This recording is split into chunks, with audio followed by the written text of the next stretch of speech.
لک الحمد یا اللہ الصلاۃ والسلام علیک یا رسول اللہ اما بعد۔ سلسلہ ہے ناظرین کے طرف سے پوچھے گئے سوالوں کے جواب پیش کرنے کا۔ ہمارے ناظرین میں سے ایک نے زکوٰۃ کا بہت اہم مسئلہ پوچھا ہے کہ اگر کوئی قرض دار ہو تو کیا وہ بھی زکوٰۃ ادا کرے گا؟ بہت اہم سوال ہے۔ قرض کے معاملات بہت زیادہ پھیلے ہوئے ہیں، لوگ ایک دوسرے سے قرض لیتے ہیں، بینک سے قرض لیتے ہیں، کمیٹیاں لوگ بیٹھا رکھی ہوتی ہے، قرضوں کا معاملہ لون لے رہے ہوتے ہیں۔ تو کوئی اگر قرض دار بندہ ہے کیا وہ زکوٰۃ ادا کرے گا؟ آئیے جواب توجہ کے ساتھ سنیے۔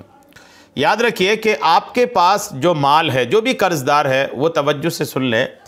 آپ کے پاس جتنی دولت ہے، جتنی مالیت ہے، سونا چاندی، کیش، بینک بیلنس، مال تجارت، یہ جو بھی آپ کے پاس ہے، یہ سارا کچھ ایک طرف، اور دوسری طرف آپ قرضہ رکھیے۔ قرضہ کتنا ہے اور آپ کے پاس آپ کی مالیت کتنی بن رہی ہے؟ مالیت جو ہے آپ کی وہ دیکھنا ہے آپ کو کس کس چیز میں، سونا چاندی، اس کے بعد بینک بیلنس، کیش، مال تجارت، دکان ہے تو دکان کا مال، یہ مال تجارت کہلاتا ہے۔ یہ سارا کچھ آپ پلس کیجئے اور ایک کٹے جمع کیجئے اور دوسری طرف قرضہ رکھیے، اور پھر دیکھیے کہ کیا حال بنتا ہے۔ سنیے توجہ کے ساتھ۔ اگر کسی شخص کے پاس قابل زکوٰۃ مال موجود ہیں اور جتنی مالیت ہے اتنی ہی مقدار پر اس شخص پر قرض بھی ہے، سونا چاندی کیش بینک بیلنس سب کچھ ملا کر مان لیجئے 1 لاکھ ہو رہا ہے اور 1 لاکھ روپے کا قرضہ بھی ہے، تو اب یہ ہوگا کہ اس بندے پر زکوٰۃ لازم نہیں ہوگی، چونکہ جتنا ان کے پاس ہے اتنا ہی ان کے اوپر قرض ہے۔ قرض اور مال برابر ہو گیا تو زکوٰۃ ان پر نہیں ہے۔ اسی طرح اگر یہ ہے کہ جتنی مالیت ہے اور قرضہ دیکھا تو قرضہ جتنا ہے، قرضہ ادا کر لینے کے بعد جو بچ رہا ہے وہ بھی نصاب کے برابر نہیں ہے۔ جیسے مان لیجئے سب سونا چاندی کیش بینک بیلنس ملا کر کسی کے پاس 1 لاکھ ہے اور 80,000 روپے کا قرضہ ہے۔ اب 80,000 کا قرضہ اگر الگ کر دیں ہیں تو 1 لاکھ میں 20,000 بچتا ہے۔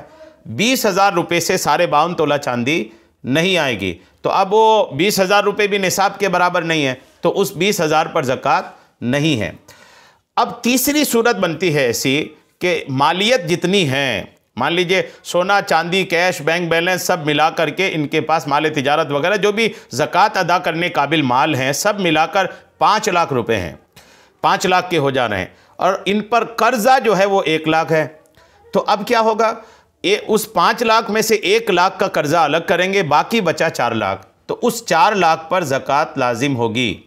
یہ تینوں صورت میں نے عرض کر دیا۔ پہلی 2 صورت میں زکوٰۃ نہیں ہے، آخری صورت میں زکوٰۃ ہے۔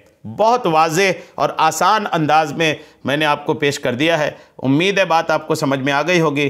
اللہ کریم ہم سب کو شریعت کے تمام مسائل سیکھنے، سمجھنے اور اس پر عمل کی توفیق عطا فرمائے۔